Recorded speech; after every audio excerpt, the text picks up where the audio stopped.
Yo, yo, yo, yo, yo, yo, yo, yo, yo, yo, yo, yo, yo, yo, yo. Come on. Yo, yo, yo, yo, yo. We did this great vocal warm-up thing before we started to check the levels, and it was hilarious. You should have been there, folks. Welcome to the Macabre Podcast Universe. It's the podcast that exists. I can't remember why. To prove people wrong when they say sequels are never better than the originals. I don't know. It's just a guess.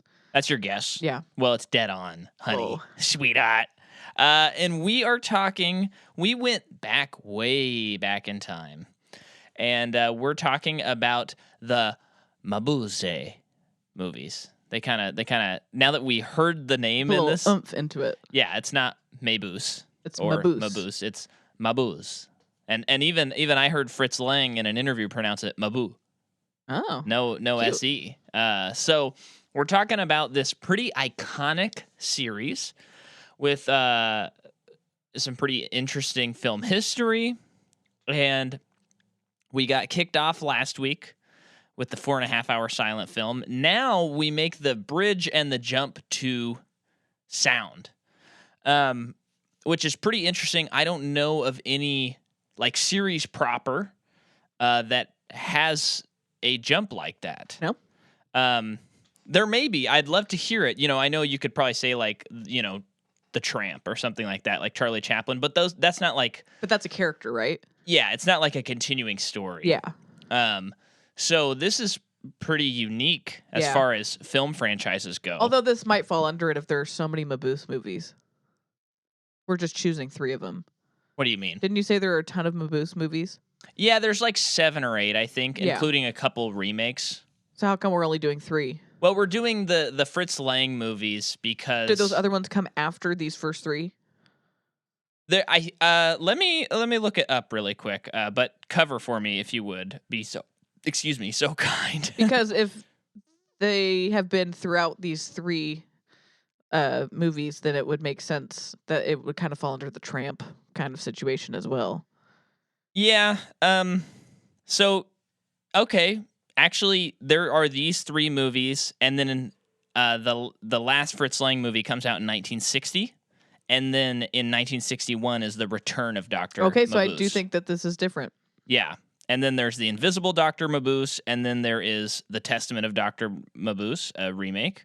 And then there's Scotland Yard Hunt's Dr. Mabuse, not a remake. The Secret of Dr. Mabuse. And then there is The Vengeance of Dr. Mabuse, Dorian Gray and the Mirror of the Yellow Press. I don't know how that has to do it. Dr. M, Dr. Mabuse, Dr. Mabuse, The 1,001 Lives of Dr. Mabuse. So there are others. These were the only ones that seemed significant.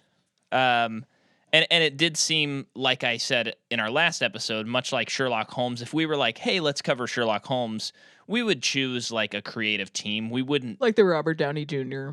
Yeah, we would not be like, okay, we're going to cover every theatrical Sherlock Holmes movie. Because Same with James Bond, in my opinion.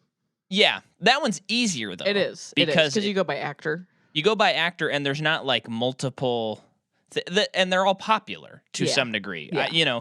I think it's hard enough for us to get our audience, and I'm not saying this is bad for our audience, but it's hard enough to convince someone to watch a 4.5-hour silent film that's one of the more famous movies ever made than it is to be like, hey, do you want to watch Dr. M, one of the late Mabuse movies that no one has seen, right. Even people who watched these movies.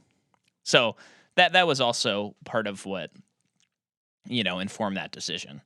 But let's catch the listener up on what we did after we watched this movie. Watched the last movie. So we watched Dr. Mabuse, the Gambler, which was excellent, really awesome. And you know what? Also, if you decided, hey, I just can't watch these, I think you should reconsider. So a little art film history, it's good for you.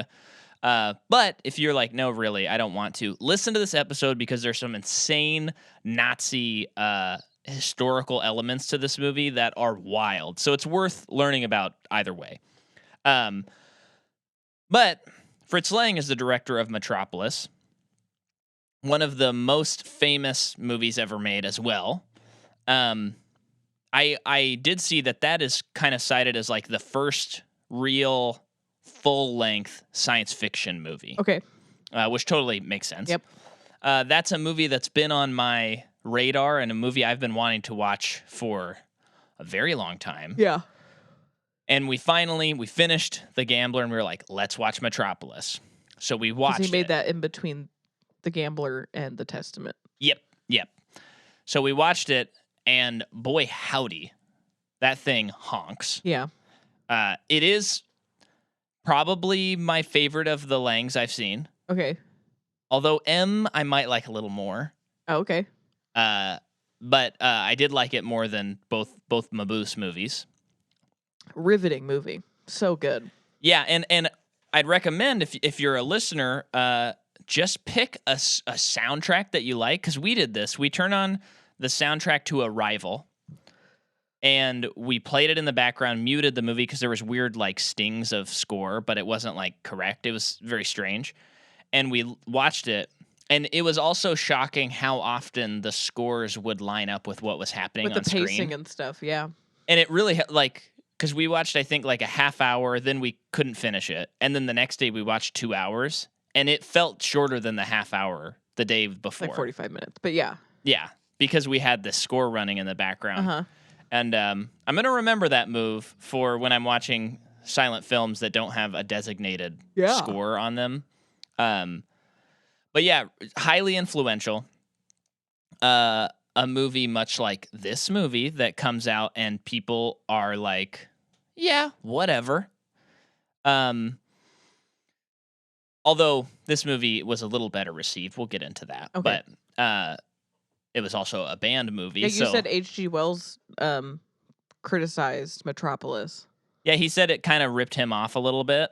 And once again, I think The scandal. I know. I think the impression I'm getting from both these two Mabuse movies and Metropolis is that like American audiences were not ready for these movies, Uh-huh. and they were. H.G. Wells isn't American.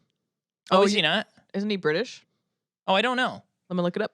But even disregarding that, like the New York Yeah. Times was not a fan of Metropolis, and like some critics didn't think it was very good. English. English, okay. So had that wrong, but still the point stands Uh-huh. that I think American audiences were not ready for Fritz Lang. Mhm. But in part, one of the problems with that is they were shown. Wow, Jordan's pop filter fell off and almost went into her cup of tea.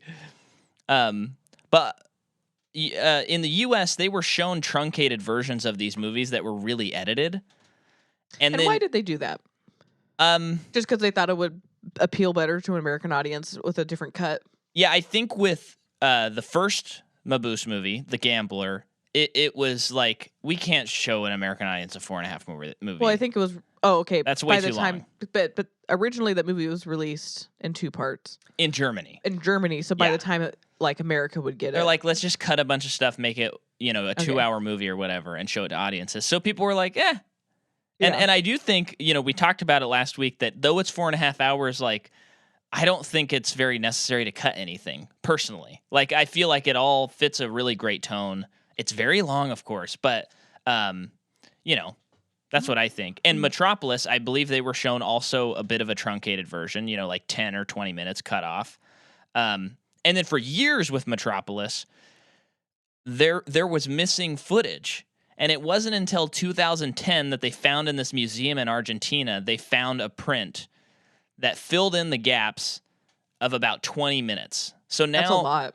I know. The current Metropolis we have, I think, is like somewhere between like 5 and 7 minutes shorter than the original cut. Wow.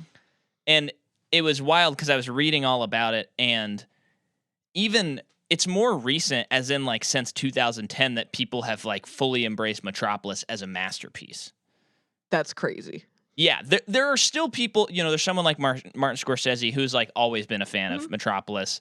Roger Ebert really liked it, but I don't think until 2010, with that missing like 20 minutes of footage that was added, people saw some of the stuff explained. Mm-hmm. So like there's this character that's chasing someone the whole time who has the craziest face. And it just seems, remember he's like Thin chasing. Man? Yeah, the Thin Man. He just kind of shows up in the old versions that we didn't have the complete cuts, and we didn't know like who sent him or why. Oh, okay. So there's just this random guy. And then there was also some stuff cut with like, there was this guy who thought that American audiences would be confused that the leader of Metropolis had an ex-wife named Hel, Hel. So he just cut everything that had Hel in it. Because of He double hockey sticks? Yeah, because he thought like Americans would be confused. And so that cut like 5 minutes and kind of some of the most pivotal stuff in the movie. So for like 80 years, people are watching this movie and they're like, yeah, they kind of make this weird jump to this android, whatever. Huh. And so now with 2010, the version of it, it's like, oh, this is like a very complete story. Didn't you say that Nazis, the Nazi party, liked this movie? Talking Metropolis? Yeah, for like the wrong reasons. Yeah, so we're gonna get to that. Okay. But Mike did mention that in our last episode. That's where I heard it. That Hitler really liked Metropolis, and it started getting them like, I like this German guy or Austrian, but man, he should make films for our propaganda unit.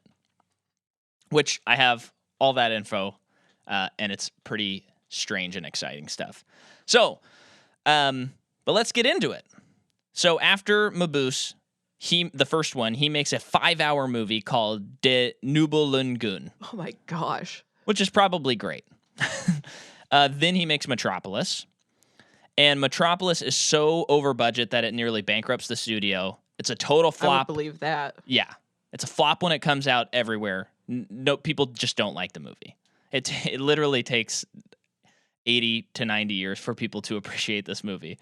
But yeah, it started with a 1.5, whatever their currency was, budget. And then it escalated to a 5.3. Jeez. And went way over dates and all that stuff. And he starts becoming a bit of a tyrannical director. Mm. So this is like kind of abusive on set. There's a lot of water scenes in Metropolis, and you have actors and actresses that are like, like freezing in water, just like... Mm-hmm. You have children in water. Children in water. A lot. Although someone pointed out that those were the happiest children they'd worked with because Germany was so bad at those times economically that those kids were like fed a meal every day and they were like totally happy to be there. Sad. Yes, it is. And then he makes 2 more silent films, Spies and Woman in the Moon. And then his first sound movie is M, which... I mean, we should probably watch very soon because you'd love it. Mm-hmm. And I think it's probably my favorite of his, which is saying something. These are great movies, all of these that we've watched. That's his first sound movie, and then he makes The Testament of Dr. Mabuse. And this movie is, again, written by him and his wife, Fritz Lang. His mistress and then his wife. Yeah. Thea von Harbo. Who wrote Metropolis. Yep. Yeah. Fascinating. Yeah, I know. They had she's great working relate. Well, I mean, I hope I don't exactly know, but we're gonna find out. They some had stuff for a time a working relationship. Okay, so we were able to turn on a little fan, so there might be a little background noise. Maybe I shouldn't even point it out, but Jordan is very pregnant right now. Yeah, and we got to keep sick. This place. Yeah, it's a classic sick episode. Everybody's favorites. Yeah, and Jordan... This baby's going to come out with a cold, I swear. You just got your coloring books. You may as well tell them about it now. It'll be August, but maybe... Or no, it'll be September when this comes out, but maybe there's still some left. Yeah, go to jordanmarieMcCawart.bigcartel.com to get my new coloring book that I made a lot of new artwork specifically for this coloring book. Cool. Yeah, it's really cool. I wish I was... Well, I guess I should try to do it because you've already done the art. I should try and do one. Like color one? Yeah. Oh. That could be fun. Mm-hmm. Be relaxing. I'd enjoy it, I think. I think it's relaxing for a lot of people. Yeah. Well, we'll see if... I might have to buy one from you. We'll see.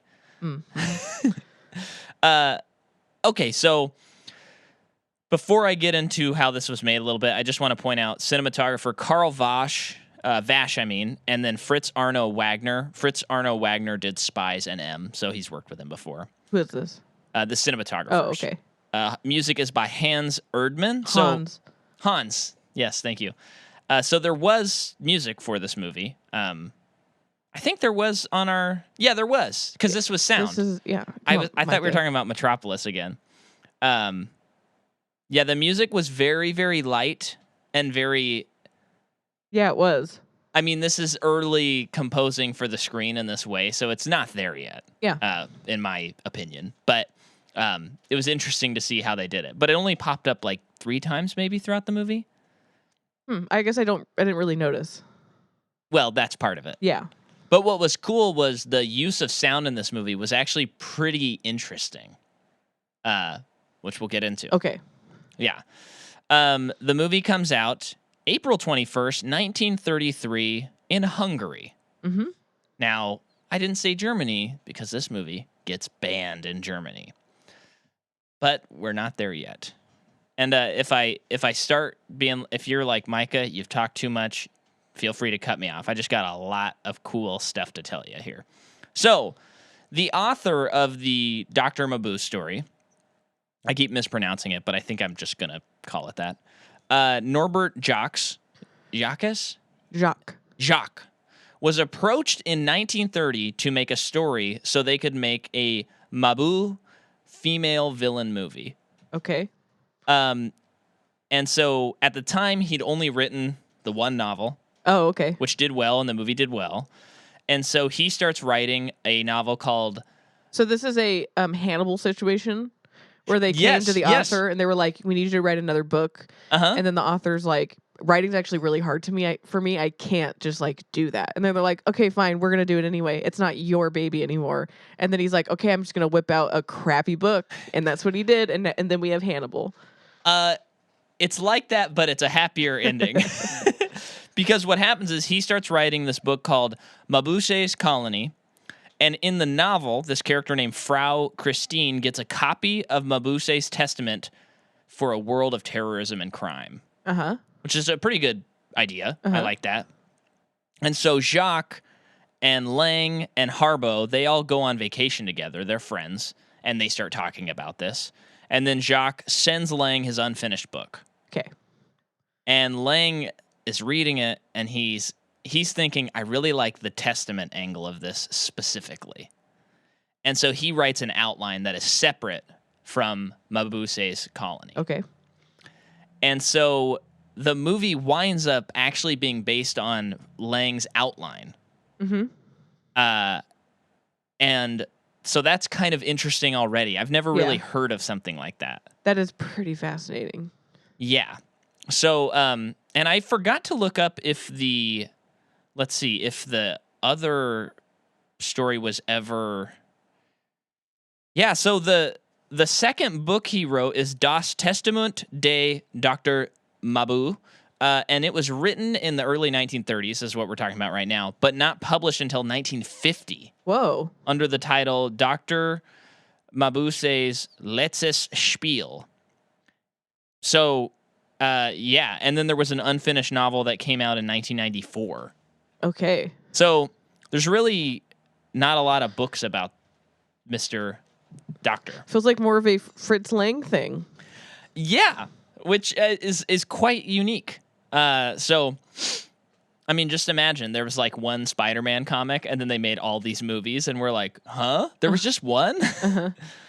So, this is also maybe one of the earlier examples of a shared universe, because Detective Loman is also Detective Loman and the actor in M. Okay. Yeah. I love that guy. He was so awesome. But same actor? Same actor, yeah. Awesome. Yeah. He was so good. He reminded me so much of Brendan Gleeson. Yeah. He also, and it's been a while since I've seen this movie, so I might just be misremembering, but he kind of reminded me of the judge and witness for the prosecution. It's been so, I've only seen that one time. Yeah. That's a good one. Yeah. That's great too, because that movie has a big twist, and I forgot what it was. So if I watched it again, I'd be like, oh, okay. Okay. They use real guns, real fire, and real explosions in this movie. Mm-hmm. The cinematographer said that they were in a constant state of panic on set because of this. And wait, which movie does he become tyrannical about? Metropolis? Metropolis, I think, is when we really cite it. And then since then, I mean, in M, he threw the main actor, Peter Lorre, down a flight of stairs. He did? To get a better performance out of him. What? What do you mean? I mean, exactly what I said. Was the character supposed to fall downstairs? I don't remember. But Jeez. yeah. But having said Did that, it work? that the last scene and the last monologue in that movie is one of the best endings in a movie, period. Yeah, it's like immediately it always makes me think of the Shining. Kubrick thing. But and it's like, as I'm drinking out of the Overlook Hotel mug. Yeah. And it's like, okay, with hindsight and all this stuff though, it's like worth it? I don't know. Yeah, I know. Not okay. Not okay. Overall. Not okay. And I think there's more examples of not being abusive on set and it working out than being abusive on set and it working out. Like So pretty much any relationship. right. But yeah. So at the end of this movie, when there's that factory explosion, I thought those were miniatures. Not the case. Makes sense why they spend so much time showing it. Yeah. Which I would think if you were in the theaters, that would probably be like Tom Cruise jumping off of a motorbike into a canyon and using a parachute. You'd be like, holy cow, this is crazy. Years and years later, Fritz Lang said that he would not do the supernatural scenes if he could redo the movie. He thinks those hurt the movie. Really? Yeah. I think that's a dumb opinion. What would he do? I think just let the movie play out without those scenes. Be pretty confusing, I would feel. I think so too. Okay. And I thought those were my favorite parts of the movie. So that's weird. There's also this, which is crazy. So during the early years of sound films, before dubbing and subtitling, one way that they would present a film to a foreign audience, and this is from Wikipedia, I'm just verbatim, to a foreign audience was to record the film with a translated screenplay with foreign language cast. As this was time-consuming and expensive procedure, most filmmakers who did this tended to only make one alternate language feature. Producer Seymour Nebenzahl felt that creating this alternate version would enhance the international sales for The Testament of Dr. Mabuse, and so Fritz Lang also directed The French Testament of Dr. Mabuse, which came out around the same time. So they like reshot the movie? With French actors. Dude, that's And then there was nuts. one character who spoke French, and he stayed in both versions. And then Dr. Mabuse was overdubbed because they kept him. So they start filming this movie in 1932. Hitler rises to power in 1933. And so this movie's going to come out in 1933 when Hitler is like Hitler. And then a little background here. Fritz, his mother has Jewish parents, so he is Jewish, slightly. Not slightly, but I mean, is. he referred to it because I was watching an interview as like he was Catholic and his mom was converted to Catholicism, but he did have Jewish blood, Jewish heritage. Yeah. And so around this time, his wife, Thea Van Harbo, starts to sympathize with the Nazis. What? And they get divorced. What? In 33, I believe. Oh my gosh. Yeah. So then, before this movie comes out, Joseph Gordon-Levitt. Goebbels, the famous minister of propaganda, very, very bad Nazi man, calls Lang to his office and says that the Testament is being banned, but I want you to run the German film studio in UFA. The German film studio UFA, that's the name of it, sorry. So he gets offered this job to basically make films for Germany, which will, of course, have to be vetted and all of that. And he responds and says, my mother has Jewish parents. And Goebbels responds, we decide who is Aryan. So they're like, we're going to give you a pass. Goebbels tells him that when Mabuse appears to the professor driving at the end of the movie, he said, that's no good. He said, the professor needs to be killed. And Lang says, what a wonderful idea. That's so smart. I love it. In his mind, he's going, I hate this idea. It sucks. But he's like, what am I going to tell this guy? Tell him, yeah. And so during this meeting, Lang goes, I have to flee Germany. I have to get out of here. Yeah. This is it. Yeah. And so he's like, he keeps looking at the clock. And there's an interview. William Friedkin is interviewing him, the director of The Exorcist. Yeah. So I was watching this, and he keeps saying, I'm looking at the clock, and I'm seeing that the banks are going to close. Gosh. And so he goes, but I got to flee to Paris. So by the time the meeting's over, banks are closed. He runs home, talks to Thea, asks if he can, sell some of her jewelry, sells some jewelry, leaves that night, flees, never comes back to Germany. Now, that's the story he told everybody. Oh, okay. But here's what's weird about it. Okay. And this, if you'll remember last episode, we talked about how it's possible Fritz Lang potentially murdered his first wife. We don't know. Mm-hmm. So this is another weird thing. I think it's very possible that the meeting happened, but his passport says he traveled to and from Germany throughout 1933. Okay. And he left, fleed 4 months after his supposed meeting. Okay. And Goebbels' diary shows no mention of the meeting. Okay. So, I don't know. I do not know. But it seems like, yes, they would probably want to take advantage of this artistic genius. Yeah. So I think the meeting thing could have happened, but there's definitely something lost to either his memory, probably not, or maybe he's kind of lying about something. Yeah.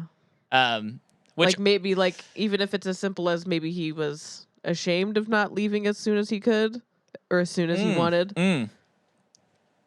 Yeah. Maybe it's something like that, or he actually couldn't leave that soon.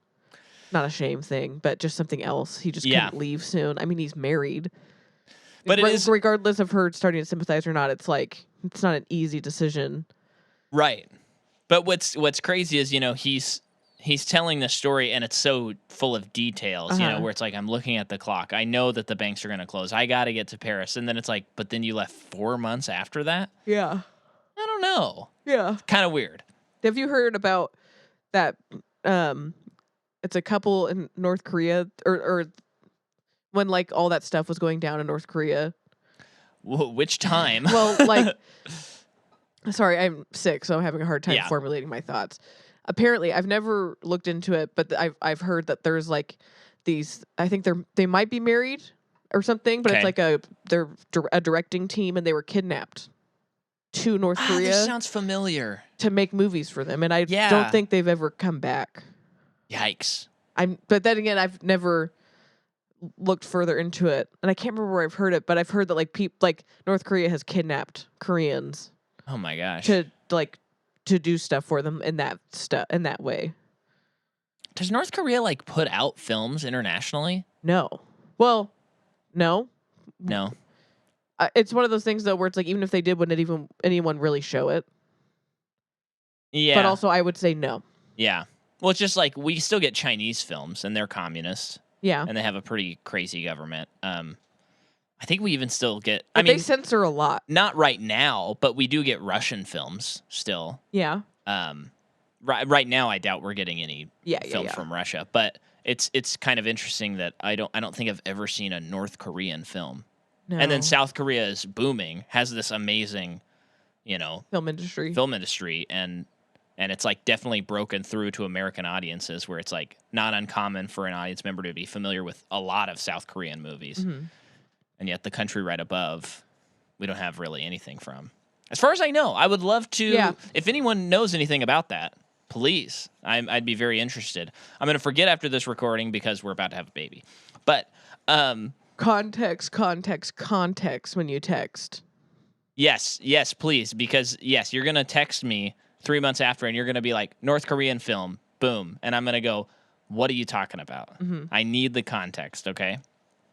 So, the Nazis, so now we're back to what we know is true. The Nazis banned the movie. And Goebbels has said that the film, quote, showed that an extremely dedicated group of people are perfectly capable of overthrowing any state with violence. And that's his reasoning for banning it. Okay. Which is interesting because that makes me feel like he thinks the audience is sympathizing with the criminals. Because the criminals are the ones inciting violence, not the Okay, can you read the quote again? He said that the film showed that an extremely dedicated group of people are perfectly capable of overthrowing any state with violence.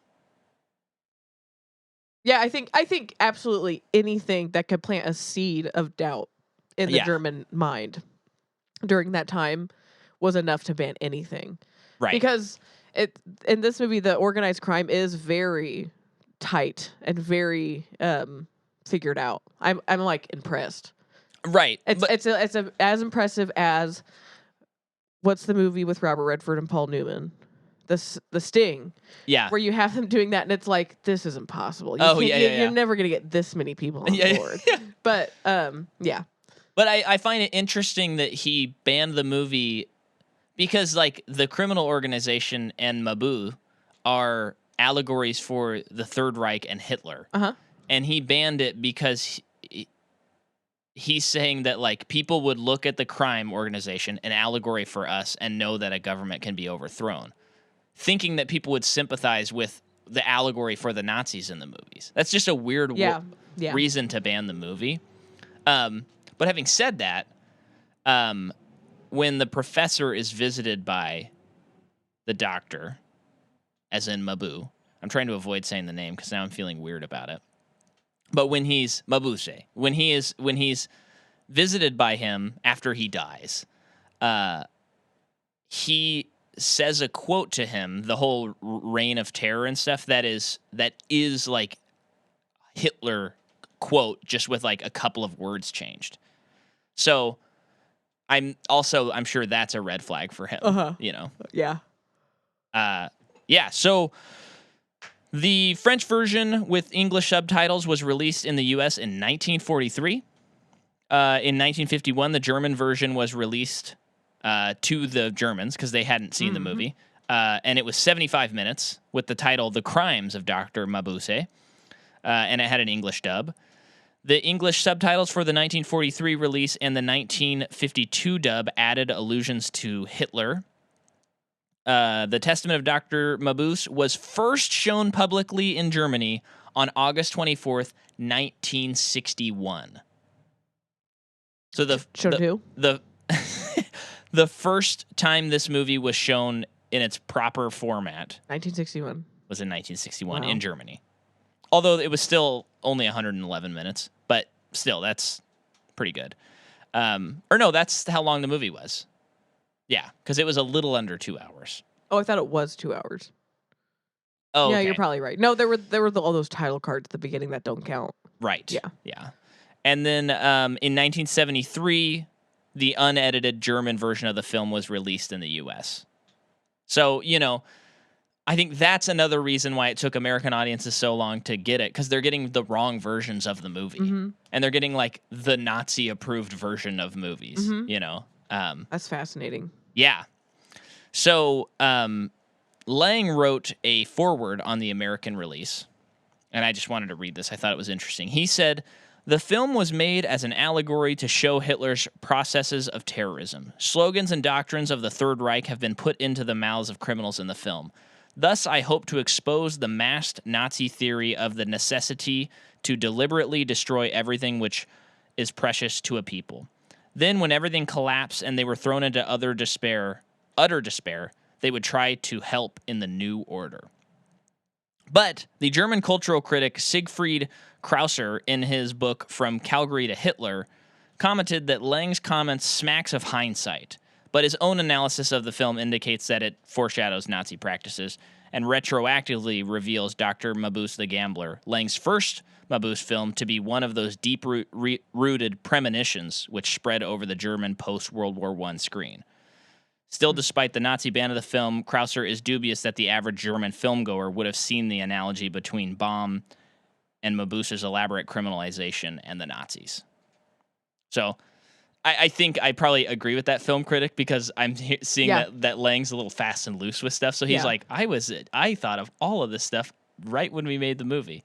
But he is still thinking that, but maybe not so clearly thought out. Yeah.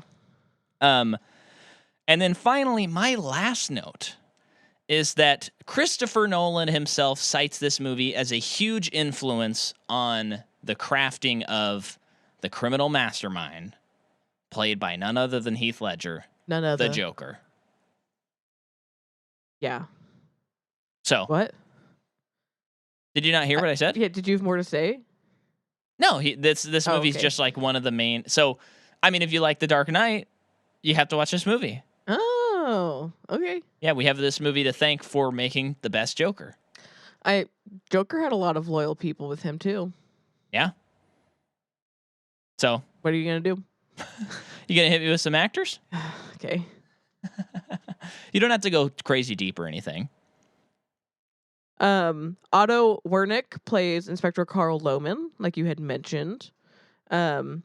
He's also an M, like Micah mentioned. He's in a Titanic, not that Titanic, but a different one from 1943. Interesting. I didn't know there was one that predates ours.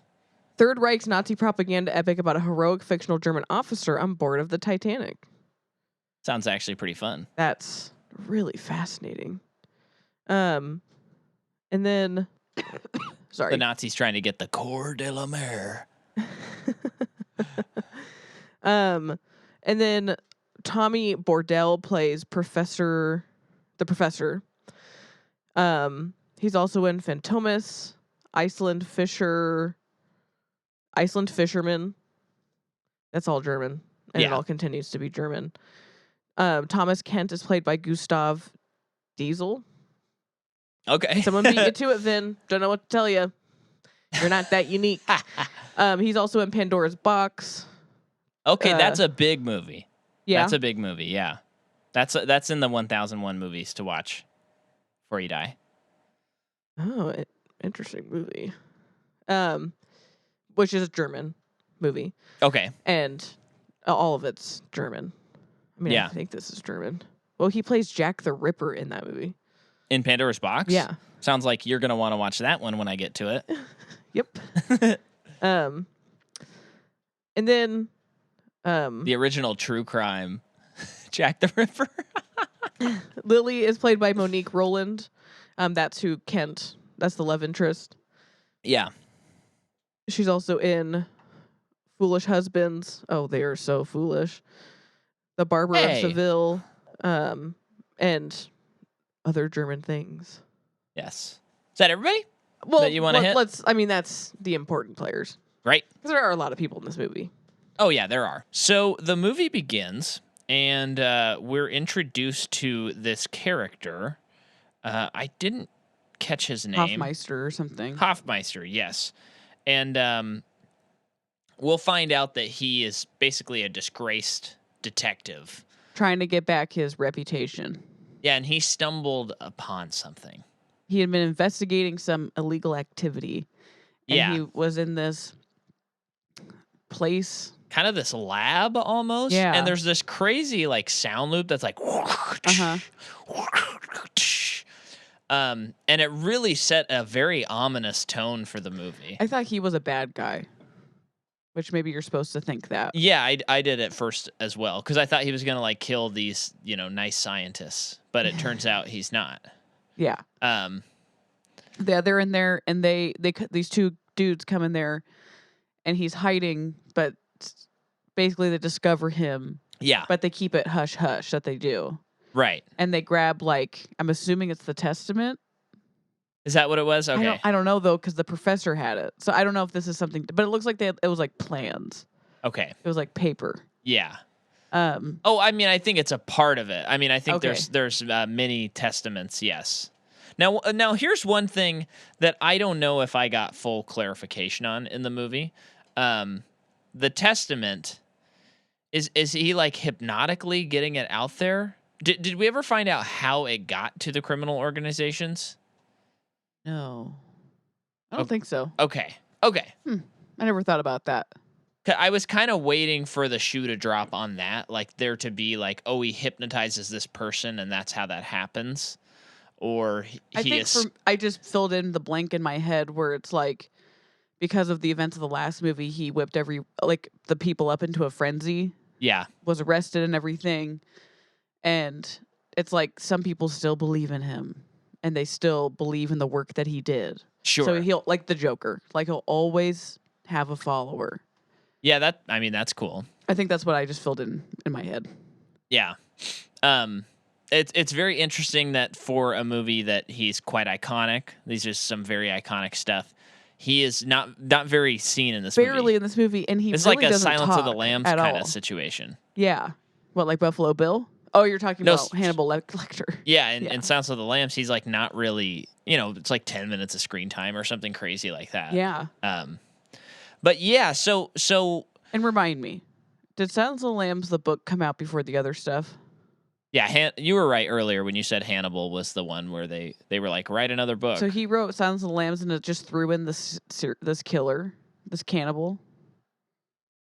Well, he had written Maneater. I mean, Red Dragon. Oh, that's right. He had written Red Dragon first. Red Dragon, and then he wrote Silence of the Lambs. That's right. Yeah. That's right.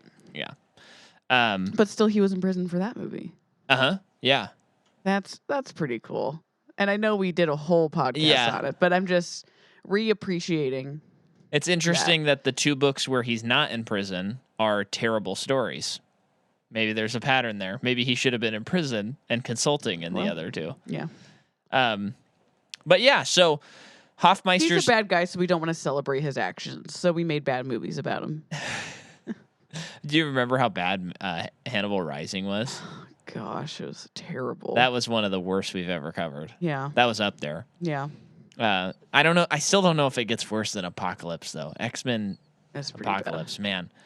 man. Yeah, so then this Hoffmeister calls the police captain and Lohman, and Lohman is like... Lohman is a character unto himself. Yeah, and there's some nice, like, kind of comedy almost where he really doesn't want to talk to Hoffmeister because he's disgraced. And then he's also on his way out the door. He's like, man, this is the first time in a long time I'm not going to miss the first act of this play that he's going to. Oh, was it? I don't think I caught that he said that. Like he had evening plans and stuff, but then Hoffmeister called, like you said, he's disgraced. So he's like, tell him he's a scoundrel and blah, blah, blah.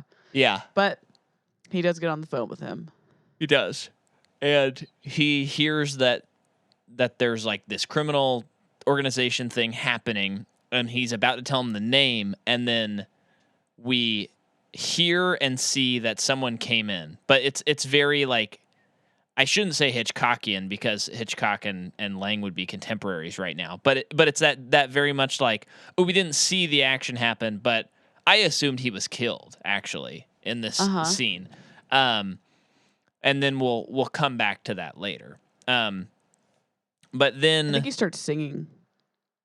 Oh yeah, is it? Oh yeah, I guess it's pretty right away that they go to the crime scene. Mm-hmm. He does go missing though. Yes. Yeah, he goes missing. He's missing for a portion.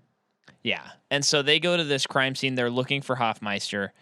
I love this part in this scene. So Lohman's going around doing detective stuff. Yeah, and he goes over to the window, notices there's some scratch marks on it, and I just love the way it's shot. Where we're now on the outside looking in, and his back is to the mirror, to the window, and he mimes scratching the window with his hand, like with a ring, and that just was like, man, this like such satisfying detective, hard-boiled stuff work. Yeah, because we find out that Hoffmeister, someone came in, he was scared, went to the window, and tried to scratch the name. They don't know that yet. We know that, and we assume that pretty immediately that he wrote. I didn't assume that. Oh, okay. Well, said... I guess, I knew who he was trying to tell him about, but yeah. And so, but it's a light etching, so it's kind of hard to tell what it is. They take the pane of glass, and then at some point, Hoffmeister has been found, and he's at this insane asylum, and it's the same insane asylum where Dr. Mabuse is. Now, what's pretty wild is in this next scene, the psychologist proceeds to explain what happened in the first movie. And I was thinking about it, and I'm like, from a modern lens, it's like, okay, was this a good way to jump back into the sequel? This is early on. You can't really judge a movie like this, but I'm like, was it a good way? And then I thought, you know what? Actually, if you watch this movie and you hadn't seen the first one, you'd be all set because of this one scene. So I thought, no, this was good. So he kind of sums it up. He gets into how terror affects a person. Yes. Which I thought was cool, because when Hoffmeister is found, he has gone mad, and he is constantly thinking that he's on the phone with Loman. Like he's constantly reliving the last conversation he had before being assumedly kidnapped. Yeah. And is trying to talk to Loman, but anytime he sees anybody, he'll start singing, just like he did. Right. So it's like, what did he see? Yeah. That caused him to lose his mind. And then with Mabuse, he, as we know from the last movie, he went insane by the end, and has been in this insane asylum the whole time, or since then. And he has been sitting up in bed the whole time, moving his hand. And eventually they gave him a paper and pen, and slowly he started writing sentences. Right. First they're incoherent, but now they kind of seem like they're starting to become something. Yeah. And I like think a they testament? start. Yeah, I think they start like making actual, like plans. They and do, saying because things. of what that guy discovers later. What was that? The dude that is in the professor's office. Yeah. And he drops a bunch of the professor's papers and is looking at them. Oh, duh. Yeah. Yeah. Oh, keep going though. We may as well. So yeah, there are a bunch of Mabuse's notes that the professor studies, and he's, just like looking at them. Yeah. And then he notices that some of the notes are exactly explaining a recent jeweler robbery. And he pulls out the paper, and it's like beat by beat what the criminals did. Right. To rob the place. Now, so this makes me wonder, if we're taking this allegory of the Third Reich and Hitler. Hitler writes Mein Kampf, of course, and then he's like creating his edicts, and he's gathering all of his power. Do you think that maybe there's a statement like, when something is this evil and this powerful, like, because he's using hypnosis, and I always think of hypnosis in the allegory of this series as just like being able to control the masses. He's in his jail cell, but he's writing these things. I don't know if I'm going to be able to get this thought out coherently, but it feels to me like he is writing these things, and there's kind of a mass hypnosis where like people are just understanding these plans, even though he's writing them in his prison. Does that make sense? Kind of much like, Hitler wrote Mein Kampf. He started doing all of this stuff, and then the masses just start becoming like hypnotized by the power. Whether Hitler's in the room or not, people are like following the Third Reich. They're doing what is asked of them. Once you understand the theory of something or the idea of something, you can implement it yourself. Yeah. You know what I mean? Yeah. Well, how did okay. You have a criminal organization that Mabuse is controlling.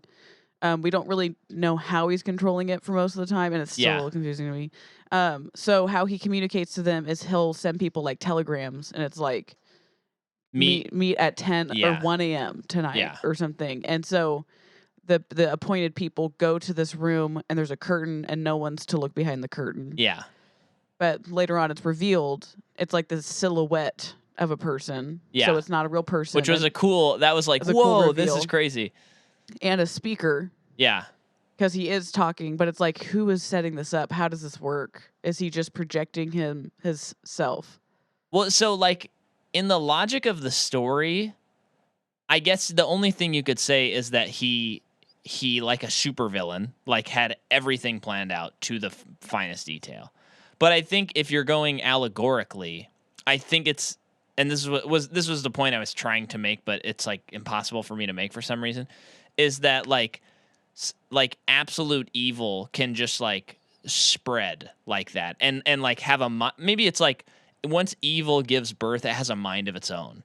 And so that's kind of what I thought about the movie, because once he died in the movie, I with my modern lens, I was like, oh, he hypnotized everyone there. He faked his death. He's going to get out, and then he's going to... And I also know there's a third movie. So I'm like, he's definitely alive. But then he, like, basically jumps consciousness, and all of this stuff. So I think that it's like, yeah, once evil is given birth, it can't be stopped, I think is maybe part of the message. Or like once a political thing like this happens, you can't stop it. Yeah. Yeah. Although having said that, he does occupy the professor's body, and I think maybe the professor's on the speaker. So like the internal logic of the story. So he's been doing that throughout the movie without the professor's knowledge. That would be like my plot. That's thought. Interesting because pretty early on in the movie, we see the professor goes in his office and tells his assistant, like, I am not to be disturbed. Yeah, so maybe he's already like hypnotized by him. Which makes sense. Really interested in him. Yeah, and there's that scene where he basically equates Mabuse to, like, he basically says this man, whether it's evil or not, he knows that the world kind of has to be recreated and destroyed, and he's a genius. And in some ways, like, I love him because he knows these things, and it's endlessly fascinating to me. So he's like learning all the wrong lessons about him. So even by then, it's like Mabuse's influence is like strong on this psychologist. Wow, this movie's getting better and better as we talk about it. It's really I'm thinking of the last scene in The Dark Knight. Not the very last scene, but when he's hanging upside down, and knowing that this movie influences it, it's like, oh, that makes The Dark Knight even cooler because it, like, that whole sequence where he gets to do his speech where he's like, we're going to do this forever, Batman. And then he says, he's talking about chaos and like, he set up all the stuff and then he's getting ready for everything to explode. And then Batman's like, you didn't count on people like being good people and like helping. This is all Dark Knight in some ways is almost like the opposite of this movie because it's fighting for hope, whereas this movie's talking about how like it is kind of hopeless. And because of those two moments in history, That's interesting. Yeah, we might have to watch Dark Knight soon. Yeah. That'll never be a hard one to throw on, right? Yeah, so I wrote there. Oh yeah, in that scene where Captain Lohman is investigating the crime scene where Hoffmeister was, the camera is doing like a one shot where it's panning back and forth. Just wanted to point that out. That was awesome. And then, yeah, Doctor glimpses Mabuse faded in the corner. So yeah, he's starting to like see him places and stuff like that. And then we're introduced to this character. I forget his name. Kent. And Tom Kent. I remember they said Tom a lot. And I was just thinking of Succession every time they said Tom. Tom now means Succession to me. So Kent is someone who's wrapped up in the crimes. But a year earlier, he went to the unemployment office, couldn't get a job. He reverted to crime. And he kind of got caught up into this thing. And he even has this kind of speech when he's in the unemployment office, which is like, you're driving people to crime. Like, I don't want to go to crime, but what else am I supposed to do? And so then he meets this woman at the office, Lily, and she gives him 20 marks. And then in 6 months, he pays her back. And so they've got a romance. But then, and this is where I felt like the Nazi stuff was really obvious. There was something about this scene that reminded me, and I had mentioned it while we were watching it, reminded me of Inglourious Bastards. Specifically, when Daniel Bruhl's character just like sees with him and Shoshana at that cafe. Do you remember that scene? No, I don't. Oh my gosh, he is so. I didn't watch the charming. movie 2 times in one day when I first saw it. But you've had to have seen it at least 10 times. I don't think so. I've probably seen it 4 times, maybe 3 or 4 but times. But yeah, he discovers her and he comes inside and he's really into her, but she's not into this Nazi. Yeah. And it's just such a, I don't know. He's just so charming in the scene, and the cafe like set reminded me of it. I mean, we're talking Tarantino. I would not be surprised if this was an influence. Yeah. Although the cafe set kind of reminded me of like a ton of movies from this, the black and white days. This. No. I'm not taking it away. I'm just like, He probably is kind of especially with the Nazi stuff. Yeah, it is probably that, and kind of the, like this movie and Inglorious. I mean, Inglorious, it's, Daniel Bruhl is a bad guy, but in a way, he is still being like, but there were like people that existed in the Nazi party. He is like a quote unquote small town hero. Yeah, and anytime we see him, he seems like a relatable person. I mean, he's a little creepy actually as the movie goes on. He becomes possessive and he is possessive and stuff. But yeah, I know what you're trying to say. So it's like both of these movies are kind of like questioning the morality of a bad guy, at least for portions of their runtime. I think it's been a little bit since I've seen Inglorious. While Tom Kent and Lily are here, he says like he's trying to confess his love to her, but she like flees before he can. I think she's scared. Yeah. But then we learned that he works for Mabuse. Yes, and so he's torn. And what I was saying earlier is this is what was like the most obvious Nazi stuff for me was in these scenes where he was questioning what they were doing, and other characters also were questioning like, why are we doing this, or do we have to kill people? And Mabuse would either, voice would show up or whatever, and he'd be like, no, you do not question me. You follow the orders. I really liked the scene where it's all the dudes there. Yeah. And they are like, Kent is questioning killing people. Yeah. And because I think there's an assignment given where they are to do that.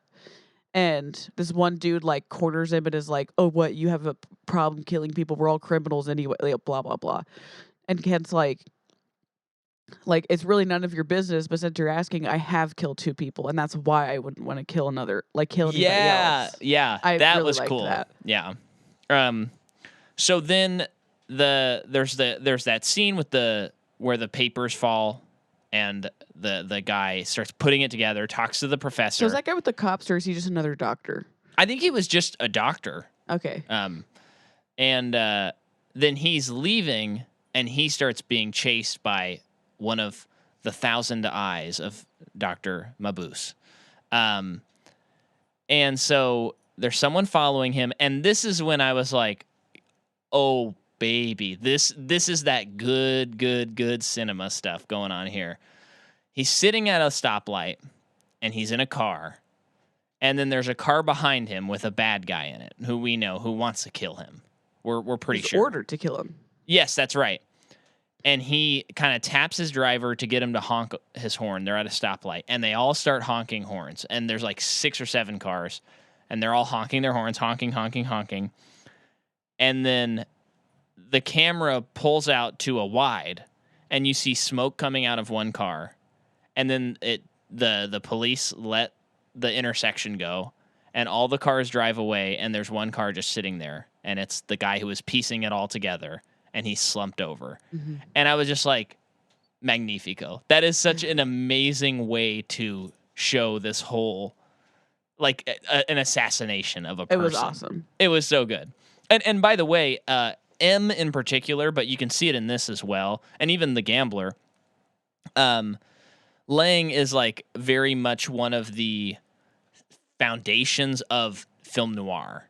Oh, okay. Which, of course, is pretty obvious when you're talking about a movie like this, and M is like one of the pinnacle like noir movies. Oh.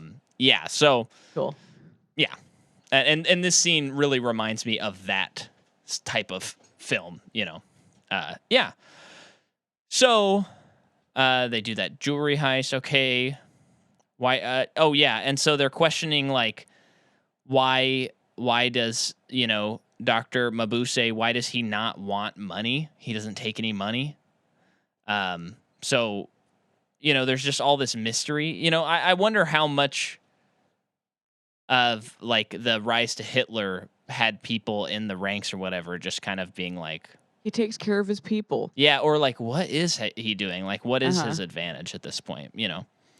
But then Hoffmeister is in the insane asylum, and Lohman goes to meet him. And learns nothing. Yeah. But it's shot really cool because there's like kind of like a see-through set where we see what Hoffmeister sees. Which is like the last thing that he saw. Yeah, and then it disappears. I mean, it's like some sort of, they're putting film on top of film kind of a thing, but it's effective nonetheless. And then Tom gets threatened by Mabuse, and there is no way out alive, is what he says to him. And so he says goodbye to Lily. Right. Writes her a letter. Yes. And then the glass expert figures out that what was written was Mabuse. Uh-huh. And so they're putting it together. But by now, I believe... Oh, the next scene, we see that Dr. Mabuse is dead. Mm-hmm. And again, I thought that he was hypnotizing people. I mean, in a way, he was and is.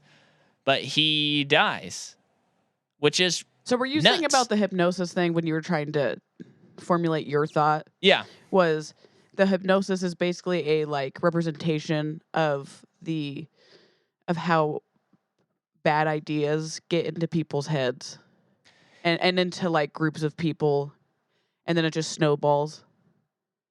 That wasn't what I was saying, or no, that was what I was trying to say, but you said it much more eloquently, and you kind of made it make even more sense than I thought.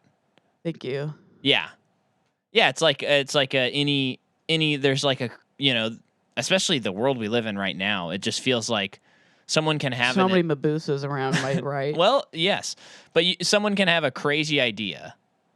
Like John F. Kennedy Jr. is alive and living on the East Coast. He is. And he's going to run for president. Yeah, he's going to run for president as a Republican for some reason. But someone can have that idea. It's crazy. No one in their right mind would believe that. And then now with the internet, it's like it gets just enough people that then it becomes like a movement. And then you have, I think that's actually still pretty on the fringe, a lot of the Q stuff. But there's still a lot of people that believe that kind of stuff, and it's so snowballed out of control. There's no way to ground that person in reality, as far as I understand it. Mm-hmm. Well, then you get to a point where a person tweets, "Don't give up, everyone. We're not losing," and then you get a bunch of people storming a building. Yeah, to try and take it over. Yeah, I don't know. I'm just making it up. Yes. Yeah. Just a wild thing. Right. And it makes it really scary for what's going to happen next year. Uh-huh. Yeah. I'm scared for next year. It's going to be real bad. So, yeah. I guess on election night, maybe we'll just rewatch this movie to help ourselves. I don't know if that would be helpful. Maybe we'll watch The Dark Knight because we can count on people, being good, hopefully. Yeah, so, okay, and then this is where the doctor talks about how Mabuse could have seen the world through destruction. The only way humans can do things is by hate. So, yeah, great. I wrote netting doctor at 12.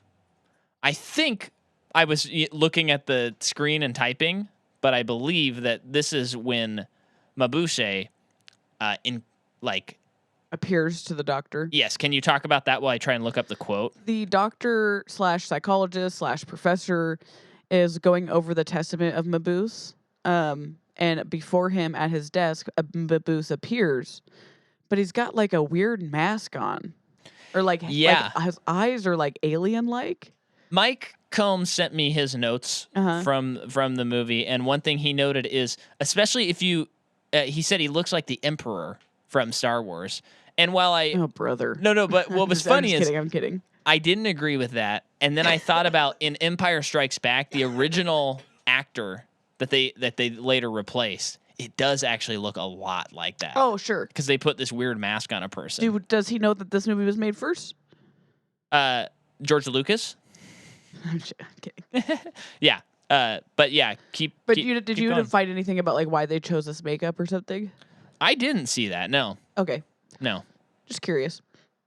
Yeah, I think it's just demented. It's like he's becoming more evil, maybe. Okay. But yeah, it looks really cool. So he appears before him and is like commanding him to carry on his mission.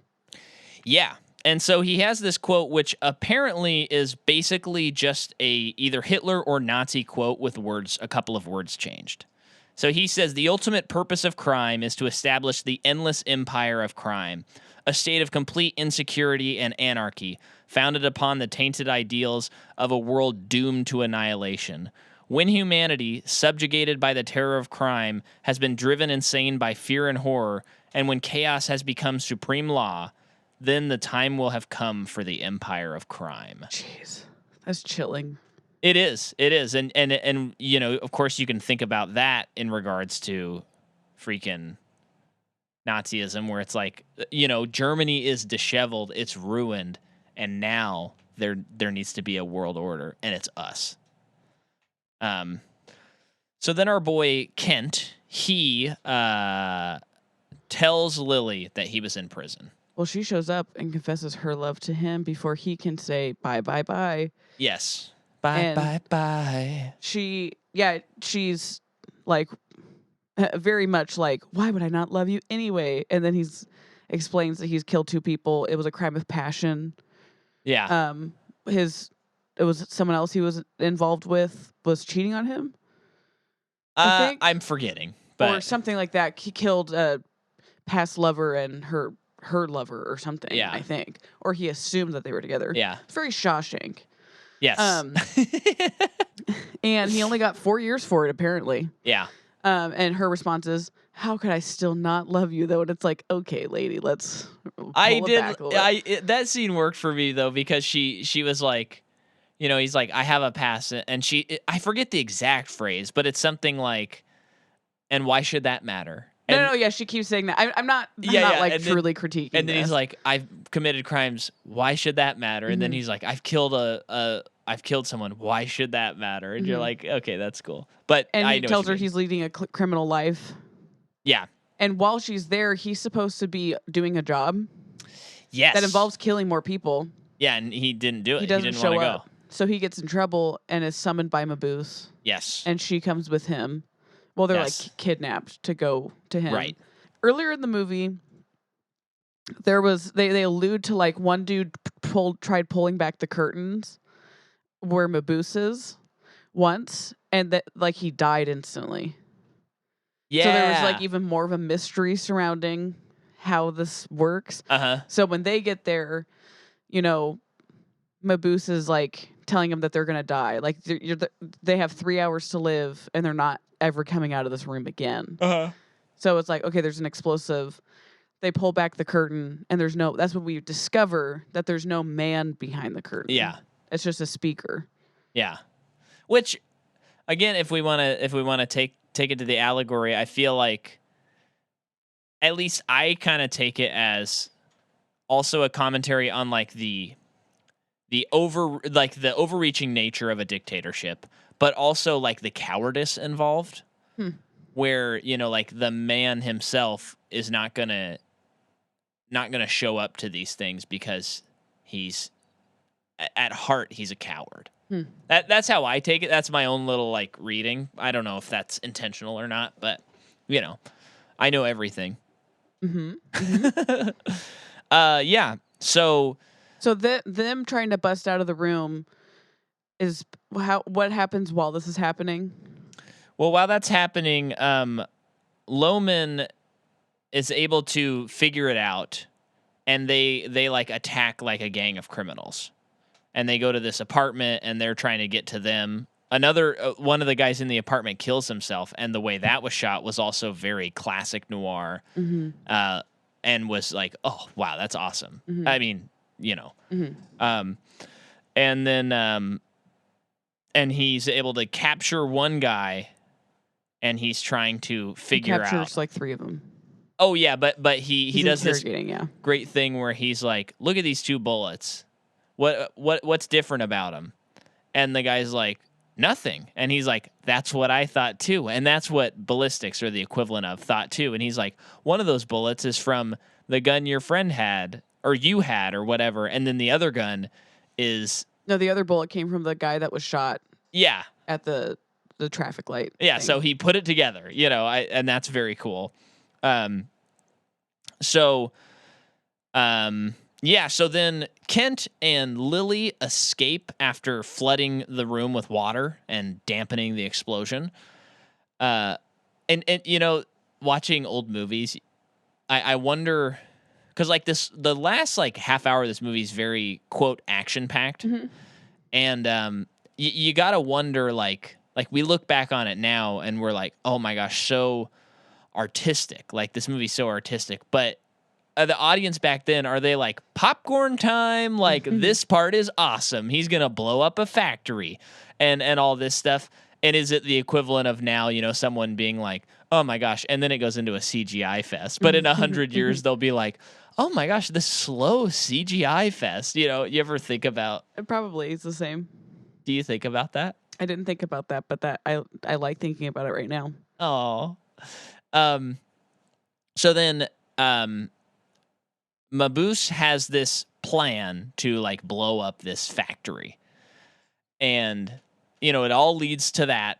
They don't get there in time. It blows up. Now, there was a siren in the scene, and it was like a 5-minute scene. And I was like, oh my gosh, this scene has to end. Like, I'm about to start like twitching from this siren. Early days of sound, they were probably just like, oh my gosh, I can't believe I'm hearing a siren. There it is again. Oh my gosh. But for me, oh my gosh.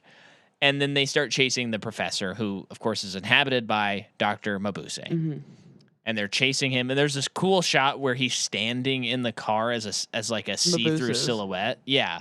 And he's basically telling him to keep going, keep going. And this is where Goebbels said, now the professor should die. Yeah, apparently. Yeah. And which would be stupid.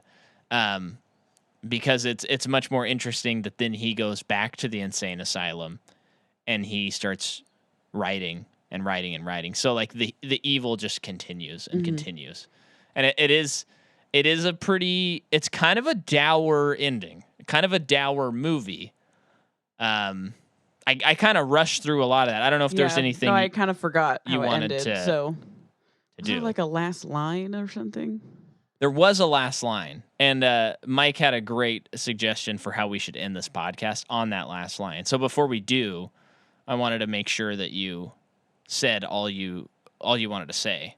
That this movie is really cool, and I understand if you don't want to watch a 4.5-hour silent movie, even though I think you should. But if you're like, I really don't want to, then watch this one. It's so freaking awesome, and don't give me the BS about it's black and white. It's so boring. Do people still think that?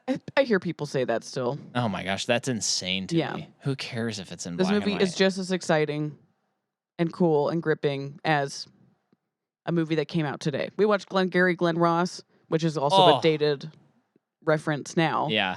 But like, it's only 30 years old. Yeah, I guess that was a really bad example. But just it's as good as something like that that's in full color and full Technicolor. Yeah. Yeah, that was really good. I really, really enjoyed the movie. It took me a second because I think my expectation for the movie was way different than what it turned out to be. So as the days have gone on, I'm like, oh yeah, that one of the greats, easy. But of course, sometimes, especially with movies that you told are great movies, sometimes you have to like sit with it for a second to get it. Yeah. So would recommend. Next week we're doing the 1,000 Eyes of Dr. Mabuse, and we're not. Well, we are going to do a series. We are going to do a series. We're going to release a couple Patreon episodes, and then we are going to do a series. And you know what? I'll announce the series as a little tag on those extra episodes. So, thank you for listening, everyone. Please go to patreon.com/MicahMcCaw and sign up to get extra episodes every single month. This month it's 22 Jump Street. And there's now a free trial on Patreon. So you have 7 days. You could download all of them and just binge them like crazy. And then hopefully forget to unsign up or have so much fun that you're like, wow, this is worth less than a cup of coffee every single month. And yeah, thank you for listening. Rate, review, subscribe, send it to a friend. And as always, well, come, my friends. There's nothing left to do here for a couple mere podcasters.